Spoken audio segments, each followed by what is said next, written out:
মহারাষ্ট্রে 20 নভেম্বর 2024 বিধানসভা ভোট হবে। আর আপনারা দেখতে পারবেন রেজাল্টে ইন্ডিয়া গঠবন্ধন একটি ভালো রেজাল্ট করবে। এটাও নিশ্চিত ইন্ডিয়া গঠবন্ধনের সরকার মহারাষ্ট্রে হবে, বিজেপি আর আসবে না মহারাষ্ট্রের মধ্যে। ইন্ডিয়া গঠবন্ধনের সরকার মহারাষ্ট্রে হবে, এটা মহারাষ্ট্রের জনগণের সরকার হবে। এই সরকার আদিবাসী সকল ধর্মের মানুষের সরকার হবে, যেটা ইন্ডিয়া গঠবন্ধনের সরকার হবে। মহারাষ্ট্রে মানুষ ইন্ডিয়া গঠবন্ধনের সরকারকে বেছে নিয়েছে, এটাই তাদের রেজাল্টে প্রমাণ করে দিবে।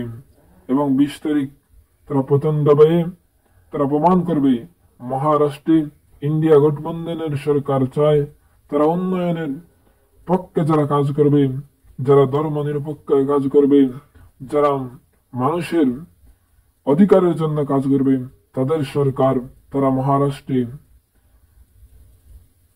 বসাবে। এবং 20 তারিখ যে ভোট হবে, সেই ভোটে মহারাষ্ট্রে ইন্ডিয়া গঠবন্ধনের প্রত্যেকটা প্রার্থীকে তারা জয়যুক্ত করার জন্য কাজ করবে এবং তারা ভোট দিবে।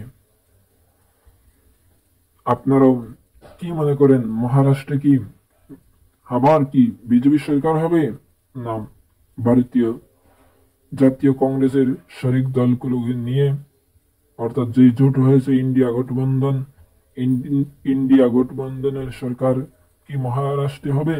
আপনাদের মতামত কমেন্ট বক্সে জানান। ধন্যবাদ সবাইকে। জয় হিন্দ। ভারতীয় জাতীয় কংগ্রেস জিন্দাবাদ। রাহুল গান্ধী জিন্দাবাদ। সোনিয়া গান্ধী জিন্দাবাদ।